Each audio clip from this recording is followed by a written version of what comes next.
everyone, this is Gurukul Global Kurienza, Class 11, Geography, and the session is presented by me, Nitu Bansal. And here we will start our chapter number 2, that is Origin and Evolution of the Earth. Okay? So students, इस chapter में हम क्या study करेंगे कि जो हमारी अर्थ है उसकी ओरिजिन, उसका एवोल्यूशन कैसे हुआ, ना सिर्फ अर्थ का बल्कि यूनिवर्स का, हमारे जो स्टार्स हैं फर्स्ट स्टार की फॉर्मेशन कैसे हुई, प्लैनेट्स बाकी प्लैनेट्स की फॉर्मेशन कैसे हुई, सन की फॉर्मेशन कैसे हुई, सोलर सिस्टम के बारे में हम स्टडी करेंगे. Alright, so let's start. First of all what we have many theories related to the origin of earth. हमारे पास अर्थ के ओरिजिन से रिलेटेड बहुत सारी थ्योरीज हैं. मीन्स अलग अलग लोगों की अलग अलग थ्योरीज है. कोई कहता है कि अर्थ की ओरिजिन ऐसे हुआ था, कुछ कहते हैं कि अर्थ की ओरिजिन ऐसे हुई थी. मेनली हमारे पास टू टाइप्स हैं, अर्ली एंड मॉडर्न. कुछ पुरानी है, कुछ मॉडर्न है जो टेक्निकल है, मोर साइंटिफिक. अर्ली थ्योरीज क्या कहती हैं? Many philosopher give hypothesis about the origin of earth and some of these are. बहुत सारे फिलोसफर्स ने अपने अपने हाइपोथेसिस दिए, थ्योरीज दी about the origin of earth, और उनमें से कुछ हैं. First is Immanuel Kant. इन्होंने अपना गैसेस हाइपोथेसिस दिया था about the origin of earth. Laplace ने क्या कहा? उनका जो हाइपोथेसिस था उसको हम नेबुलर हाइपोथेसिस कहते हैं. वो कहते हैं, he said that there was a hot nebula that emit radiation and continuously rotating. Nebula बच्चे एक क्लाउड, बहुत बड़ा cloud of dust particle and gases. ठीक है, तो हमारे पास एक हॉट नेबुला था जो क्या कर रहा था? रेडिएशंस को एमिट कर रहा था एंड कॉन्टिन्यूसली रोटेटिंग. वो कॉन्टिन्यूसली रोटेट कर रहा था इस तरह से. ये हमारा नेबुला था. Alright, outer part get separated from the nebula and start revolving around the nebula. अब क्या हुआ? जो ये क्लाउड था इसका जो आउटर पार्ट था इससे अलग हो गया, अलग हो गए इसी के अराउंड रिवॉल्व करने लगा, घूमने लगा. ठीक है, slowly get cold and become planet. और वो धीरे धीरे ठंडा होता गया, कोल्ड होता गया and they become planets. You can see here from this picture. Yes, this is nebula, hot nebula. इस तरह से इसका जो आउटर पार्ट है वो अलग होके इसके आसपास इस तरह से ये रिवॉल्व कर रहा है. रिवॉल्व करता रहा ऐसे हमारे पास कुछ रिंग्स बनी यहाँ पर. ठीक है, and then they become planets. यही जो डस्ट पार्टिकल है बाद में क्या हुआ? कोल्ड होके कंडेंस होके क्या हो गए? प्लैनेट्स बन गए इनके. सो लैपलास कहती है कि इस तरह से हमारी अर्थ की फॉर्मेशन हुई थी. अर्थ भी तो एक प्लैनेट है ना. यस, आफ्टर दैट बच्चे the same process continue for the 9 planets. जो ये सेम प्रोसेस था वो सभी प्लैनेट्स के लिए चलता रहा और ऐसे हमारे क्या बन गए? सारे के सारे प्लैनेट्स बन गए. इसके बाद है हमारे पास चैम्बरलिन एंड मोल्टन. उन्होंने दी थी अपनी डुअलिस्टिक थ्योरी. वो क्या कहते हैं? Give the concept of wandering star that come close to the sun and approach the sun. ये क्या कहते हैं कि हमारे पास एक सन है, इस सन के आसपास एक स्टार वॉन्डरिंग मीन्स घूमना, एक घूम रहा था. उसने क्या किया? सन को अप्रोच किया by the act of tidal force and gravitational force. Gravitational force की एक्ट से on the sun the cigar shaped extension get separated and start revolving around the sun. यहाँ पे क्या हुआ? This is a picture. ये मेरा सन है, इसके आसपास से ये स्टार है जो गुजर रहा था. ऑलराइट, ग्रेविटेशनल फोर्स जो सन की है उसकी वजह से क्या हुआ? इस स्टार से एक इस शेप का, सिगार शेप का थोड़ा सा पार्टिकल अलग हो गया एंड इसने क्या किया? इस सन के आसपास रिवॉल्व करना स्टार्ट कर दिया. ठीक है, तो यहाँ तक ये हुआ. Then as the wandering star move away from the sun the separated path continuously revolve around the sun and get condensed to become the planet. जो ये स्टार था, दैट वन स्टार, जैसे जैसे वो दूर जाता गया इसने क्या किया? सन के अराउंड रिवॉल्व करना स्टार्ट किया. कोल्ड होना, जैसे जैसे ये कोल्ड होता गया एंड इसके क्या बनते गए, प्लैनेट्स बनते गए। ठीक है बच्चे, आप जितनी भी चीज़ें पढ़ोगे, स्टार की फॉर्मेशन कैसे हुई, सन की फॉर्मेशन कैसे हुई, इन सब में यही हो रहा था कि हमारे पास एक बहुत बड़ा क्लाउड है। ठीक है, वहाँ पर क्या हो रहा है, क्लाउड्स में ग्रेविटी की वजह से वो क्या हो रहे हैं, उनके जो पार्टिकल्स हैं वो कंडेंस हो रहे हैं, कूल भी हो रही है, कंडेंस हो रही है, कंडेंस होकर छोटे छोटे पार्टिकल्स मिलके क्या बना रहे हैं, बड़े पार्टिकल्स बना रहे हैं। ओके, बड़े पार्टिकल्स बनाने के बाद वो रिवॉल्व करना स्टार्ट करती है, रिवॉल्व करते रहते हैं और उनके आगे वो राउंड शेप के प्लैनेट्स बन जाते हैं, कुछ सन बन जाते हैं, कोई स्टार बन जाते हैं, तो कुछ मून बन जाती है। सबकी फॉर्मेशन ऐसे ही हुई थी almost. All right, so after that what we have, after that बच्चे वी हैव जेम्स जीन्स। हमारे पास इनकी थ्योरीज हैं, Otto Schmidt and Carl Weizsacker. Okay, हाँ मतलब और भी बहुत सारे फिलोसफर्स थे जिन्होंने अपनी अपनी हाइपोथेसिस, अपनी अपनी थ्योरीज दी इनके फॉर्मेशन के बारे में। लेकिन जो इम्पोर्टेंट है हमारे लिए वो बच्चे हम है जो एमिनल कांट, लैपलास और चैम्बरलिन एंड मोल्टन, इनके जो हाइपोथेसिस हैं वो ज़्यादा इम्पोर्टेंट है। All right, after that modern and scientific theories.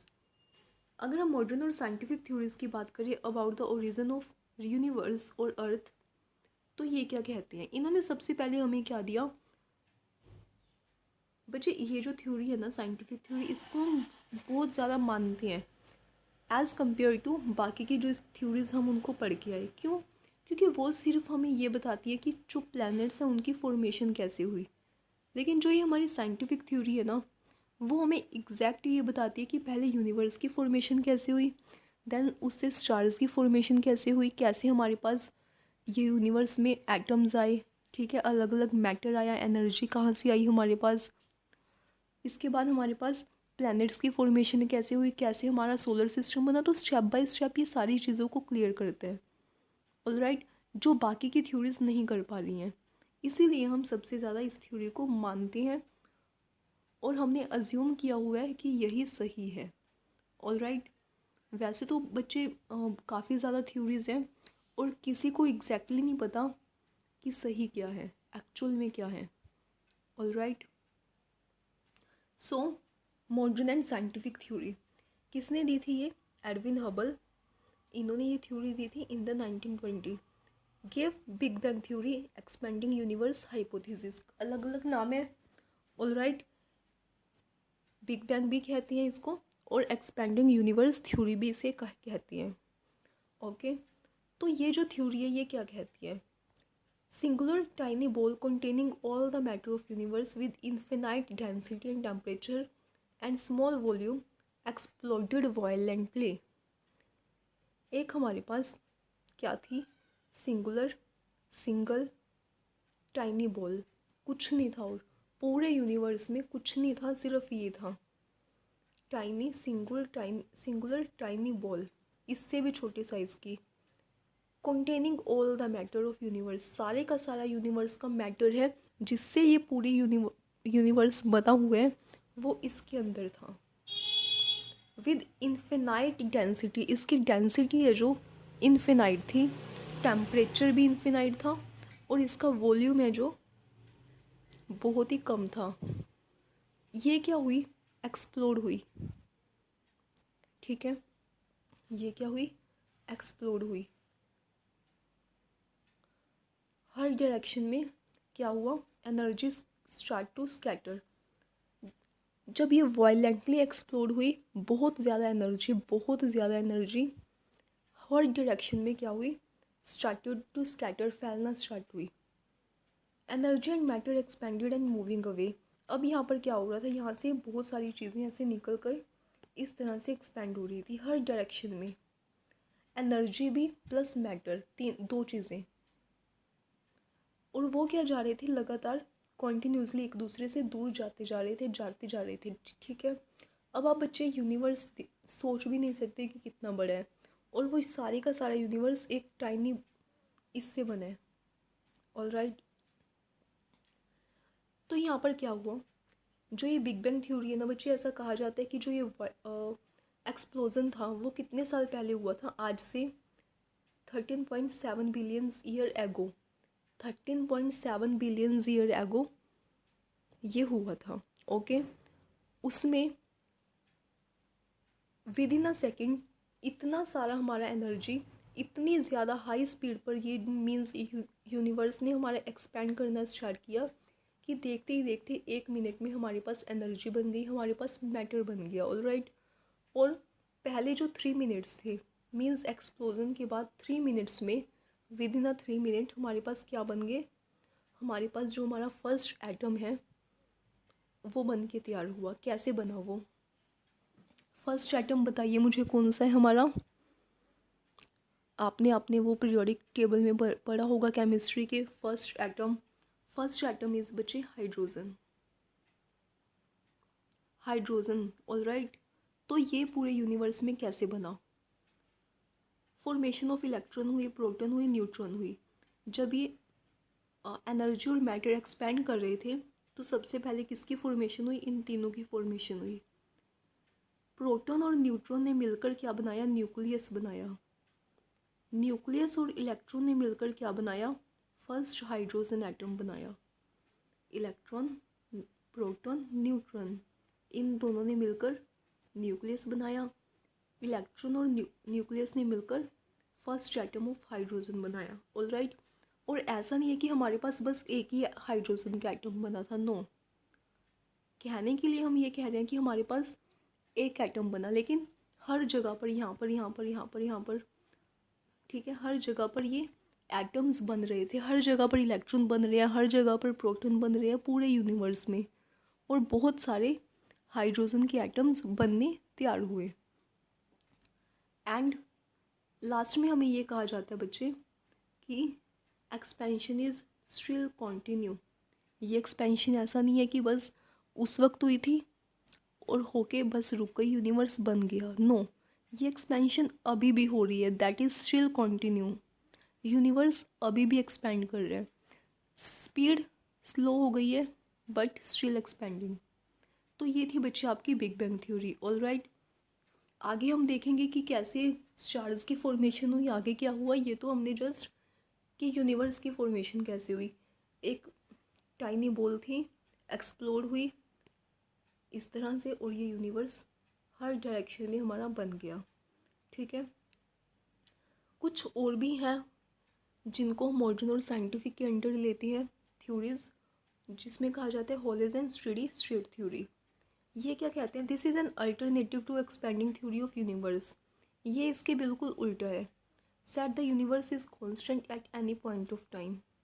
ये क्या कह रहे हैं कि यूनिवर्स है जो एक टाइम पे क्या हो जाता है, मतलब वो एक्सपेंड नहीं कर रहा, वो क्या है, बिल्कुल कॉन्स्टेंट है, बस एक जैसा ही है। After that this is a picture you can see here. इस तरह से बच्चे हमारे पास था ये सिंगुलर पॉइंट, ऐसे ये एक्सप्लोर हुआ, मैटर है जो इसके अंदर, इस तरह से सारी चीज़ें, एनर्जी निकली, मैटर निकला। ऑलराइट, नेक्स्ट टॉपिक है जो हमारा बच्चे, that is the star formation. Formation of star कैसे हुई? स्टार सबसे पहले क्या होती हैं? अ celestial body having its own heat and light. Stars बच्चे एक ऐसे सेलेस्टियल बॉडी होते हैं जिनके पास खुद की हीट और लाइट होती है। ऑलराइट, अब इनकी फॉर्मेशन कैसे हुई? Matter continue to expand result in uneven distribution of matter.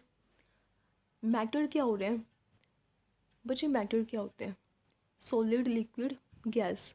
कोई भी चीज़, हमारी जो अर्थ है उस पर जितनी भी चीज़ें हैं वो 3 फॉर्म्स में है, या तो वो सॉलिड है, या वो लिक्विड है, या फिर गैस है, और ये तीनों ही क्या होती है? मैटर होती है। मीन्स हर चीज़ पूरे यूनिवर्स में, सुई से लेकर सन तक, सारे का सारा मैटर है।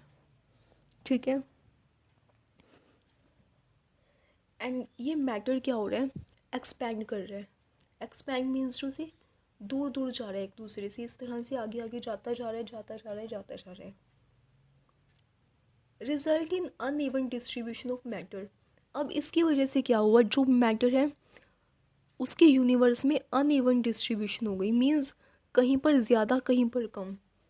ये अगर मेरा यूनिवर्स है इस तरह से, यहाँ पर मैटर ज़्यादा है, यहाँ पर कम है, यहाँ पर ज़्यादा है, यहाँ पर कम है, इस तरह से इसकी क्या हो गई, अनइवन डिस्ट्रीब्यूशन हो गई, जिसकी वजह से क्या हुआ, leads to the density difference, जिसकी वजह से इसकी डेंसिटी में डिफरेंस आया। डेंसिटी में मीन्स जहाँ पर मैटर ज़्यादा होगा वहाँ पर डेंसिटी ज़्यादा होगी, जहाँ पर मैटर कम होगा वहाँ पर डेंसिटी भी कम होगी। अब जितनी डेंसिटी होती है उतनी ही ग्रेविटेशन होगी, and therefore difference in gravitational force. जिस अगर ये मेरे पास कोई ऑब्जेक्ट है, इसकी डेंसिटी ज़्यादा है तो इसकी ग्रेविटेशनल फोर्स भी उतनी ही ज़्यादा होगी, जितना ये बड़ा होगा उतनी इसकी ग्रेविटेशनल फोर्स भी ज़्यादा होगी। अब क्या हो रहा है, heavy bodies with more gravitational force started pulling other bodies having low mass. जिनकी ग्रेविटेशनल फोर्स ज़्यादा थी, ऐसी हैवी बॉडीज़, उन्होंने क्या किया, ग्रेविटी बच्चे क्या करती है, चीज़ों को अपनी तरफ खींचती है। ग्रेविटी क्या करती है, चीज़ों को अपनी तरफ अट्रैक्ट करती है, पुल करती है।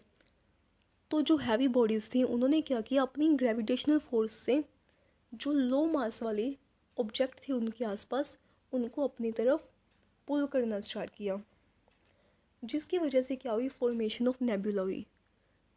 नेबुला मैंने आपको बताया एक क्लाउड है, उसके आसपास ये बताइए बच्चे, कोई भी बॉडी है हैवी बॉडी, उसके आसपास क्या होगा उस वक्त, गैसेस होंगी, डस्ट पार्टिकल्स होंगे, मैटर होगा, उसको वो इकट्ठा करके जो यहाँ पर बिखरा हुआ है सारा, इसको ये अपनी तरफ अट्रैक्ट कर रहा है, और इसका क्या हो गया बच्चे, एक नेबुला बन गया। नेबुला एक क्या होता है, डस्ट पार्टिकल्स का क्लाउड होते हैं। और अभी ये क्या कर रहा है, continue to attract other bodies. जितना ज़्यादा ये बड़ा होता जा रहा है उतना ही ज़्यादा ये और दूसरी बॉडीज़ को अपनी तरफ अट्रैक्ट कर रहा है। प्रेशर इंक्रीज़ हो रहा है, इंक्रीज इंटेंसिटी, टेम्परेचर, सारा कुछ इंक्रीज़ हो रहा है। Hydrogen started burning. अब हमारे पास क्या हुआ, जो हाइड्रोजन का एटम था ना, जैसे जैसे मान लीजिए ये क्लाउड है, कोई भी बॉडी है ये, इसके अंदर जब हम और ज़्यादा चीज़ें और ज़्यादा मटेरियल भरते जाएंगे ना, तो इसका जो प्रेशर है वो यहाँ पर बहुत ज़्यादा हो जाएगा, इसका टेम्परेचर इंक्रीज़ होएगा। तो हमारे पास यहाँ पर क्या हो चुकी थी, ऊपर हाइड्रोजन की तो फॉर्मेशन हो ही चुकी थी। जब हाइड्रोजन, इसके अंदर जो हाइड्रोजन के एटम थे ना, उन्होंने क्या किया, बर्न करना स्टार्ट कर दिया। They started to burning. Process of nuclear thermonuclear reaction start हुआ। बच्चे सन, जो आपका सन है ना, सन में एक चीज़ होती है, सन बना हुआ है हाइड्रोजन गैस का, उसमें एक रिएक्शन होती है, that is a thermonuclear reaction, जिसमें क्या होता है, हाइड्रोजन बर्न होती है, बर्न होके क्या बनाती है, वो हीलियम बनाती है। बस यही सन है आपका, हीलियम बनाती है, और हमें उस प्रोसेस में हमें क्या मिलती है, एनर्जी मिल जाती है। दैट्स इट, ये सन है। यहाँ पर भी बच्चे क्या हो रहा है, एक हमारे पास नेबुला है जिसमें बहुत ज़्यादा प्रेशर होने की वजह से टेम्परेचर इंक्रीज़ हुआ, और हाइड्रोजन है जो बर्न होना स्टार्ट हुई। इसमें क्या हो गई, उस नेबुला के अंदर थर्मोन्यूक्लियर रिएक्शन स्टार्ट हो गई। Hydrogen converting to helium. Hydrogen किस में कन्वर्ट हुई, हीलियम में। बच्चे हाइड्रोजन को बर्न होने के लिए ना बहुत ज़्यादा हाई टेम्परेचर चाहिए होता है। इतना हाई सिर्फ सन का टेम्परेचर है, और कहीं पे भी पूरी यूनिवर्स में इतना हाई टेम्परेचर नहीं है कि हाइड्रोजन को बर्न कर सके। ठीक है, अगर हमने ये हाइड्रोजन है जो वो रॉकेट्स वगैरह को चलाने में भी यूज़ की जाती है, लेकिन वहाँ पर भी हमें क्या करना होता है, अगर हमें एनर्जी को, हमारे पास हाइड्रोजन गैस है उससे हमें एनर्जी प्रोड्यूस करनी है, तो हमें क्या करना होगा, इतना ज़्यादा हाई टेम्परेचर क्रिएट करना होगा, ताकि कितना ज़्यादा सन के जितना, ताकि हाइड्रोजन बर्न कर सके। ठीक है, और वो क्या होती है, हीलियम में कन्वर्ट होती है। और हीलियम क्या है बच्चे हमारा, that is a second atom after the hydrogen. जो हमारा फर्स्ट एटम था, इस तरह से हमें हमारा सेकंड एटम भी मिल गया, that is a helium. After that, it is believed that star was formed 5 to 6 billion years ago. So the time span between 3.7 to 5 billion ago years considered as dark age. अब यहाँ पर बच्चे आपको एक चीज़ पता होनी चाहिए कि जो सन है ना, हमारा sun, that is also a star. Sun भी एक स्टार है. मैंने आपको बता दिया स्टार की फॉर्मेशन कैसे हुई, सन की फॉर्मेशन भी वैसे हुई. और मैंने अभी आपको बताया सन क्या है. सन एक हाइड्रोजन गैस का क्लाउड है जिसमें क्या होती है, थर्मोन्यूक्लियर रिएक्शन होती है और वो क्या बनाता है, हीलियम बनाता है. और हमारे पास अगर कोई नेबुला है, उसमें हाइड्रोजन भरी पड़ी है, हाई टेम्परेचर की वजह से उसमें थर्मोन्यूक्लियर रिएक्शन स्टार्ट हो गई और अगर वो भी हीलियम बना रहे हैं तो हमारे पास स्टार की फॉर्मेशन हो चुकी है. दिस इज़ दैट, यही आपका स्टार है. अब ये एक चीज़ और कह रही हैं. मैंने अभी आपको बताया जो यूनिवर्स है, बिग बैंग है, वो कितने टाइम पहले हुआ था, 13.7 बिलियन ईयर एगो. स्टार की फॉर्मेशन कब हुई, 5 से 6 बिलियन ईयर एगो पहले. तो जो इसके बीच में जो ये टाइम डिफरेंस है ना, इतना टाइम क्या हुआ, कैसे हुआ, हमें नहीं पता. तो इसको क्या कहा जाता है, considered as a dark age. इसको हम कहते हैं dark age. So class, I hope आपको बिल्कुल अच्छे से ये सारी चीज़ें क्लियर हो गई होंगी कि कैसे हमारे पास यूनिवर्स की फॉर्मेशन हुई, कैसे हमारे पास स्टार्स की फॉर्मेशन हुई. सो आज के लिए इस वीडियो लेक्चर में इतना ही.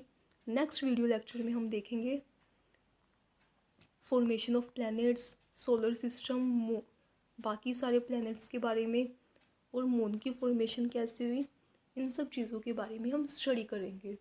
All right, so now, thank you, have a nice day.